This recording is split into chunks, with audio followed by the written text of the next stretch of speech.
My name is Mavis, and this is my husband, Cliff. And our Bible passage today is found in Hebrews 12, 3 and 4. Consider him who endured such opposition from sinful men, so that you will not grow weary and lose heart. In your struggle against sin, you have not yet resisted to the point of shedding your blood. Sometimes we have days, weeks, years when nothing seems to go right. And it can be our fault. We can say something to a friend we shouldn't, but we could lose a job, be sick. Our children could be especially hard to handle. And even sometimes we're put down because of our faith. And someone will say something that makes us feel bad. But when we're going through misunderstandings like this, these verses can remind us what Jesus did when he faced things. And he had plenty of reasons he could have retaliated or say things that weren't right, but he actually was very calm and treated people with love. And he set that example for us. And when we think about how sinners from that day tried to bully him and put him down and then even killed him, it should give us hope and confidence when we're going through things, and know that when we suffer, especially for our faith, that we are doing what we are supposed to do and what these verses tell us to do. In the United States, most of us have not had to be persecuted or even put down for our faith. Sometimes people might not understand us, but we normally haven't had that in our country like some countries. Recently, however, we did have, as many of you know, Charlie Kirk assassinated because of his faith. And of course, he's with Jesus now, but his family, his wife and his children have to think about how they're going to react. And they've reacted really well as Christians and have followed Jesus' example. And I'm sure they are mourning and wonder what the next step will be. But I also feel that God is giving them strength and comfort. It's really difficult to face a tragedy like this. But as our verses say today, Jesus suffered and died for us.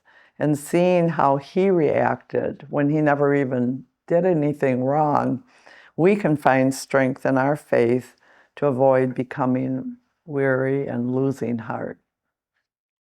The second verse that we are looking at, the one that Mavis read, says, in your struggle against sin, you have not yet resisted to the point of shedding your blood. Pilgrim Progress author Paul Bunyan wrote, sin is the dare of God's justice.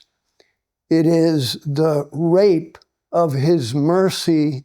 It is the mocking of his patience and the contempt of his love. Sin is serious, and this passage is talking about our struggle against sin.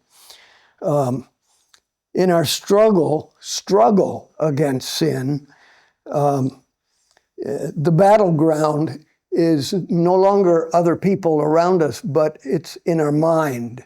The battleground is in our mind. Even after our sin, the struggle goes on.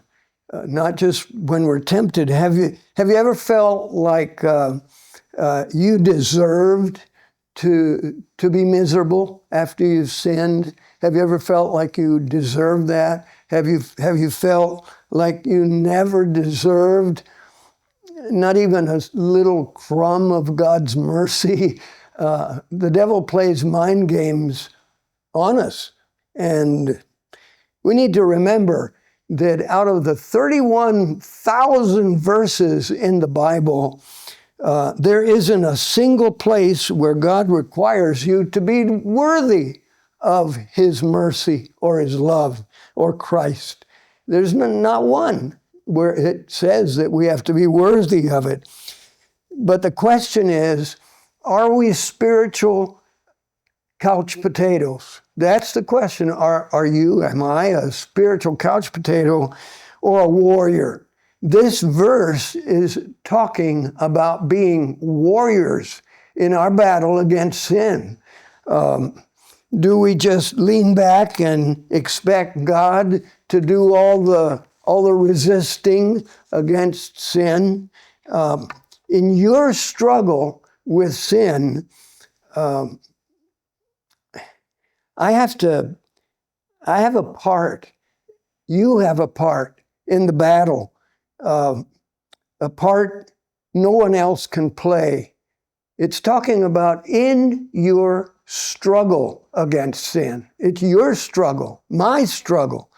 We're not to be couch potatoes. We're to be the Spartans. We're to be members of God's special forces. We're supposed to be spiritual Green Berets. We don't think about ourselves that way like we should, but that's what that word implies when you struggle against sin. In Philippians 4:13, it says, I can do all things through Christ who strengthens me. Is struggling, this is the question, is struggling and resistance an easy thing? No, it's not. Does it require training? Yes. But the joy is set before us at the end, and that is worth it. So, we are to struggle and be willing to do that, to overcome the sin in our lives. So, I guess I'll see you in the Colosseum.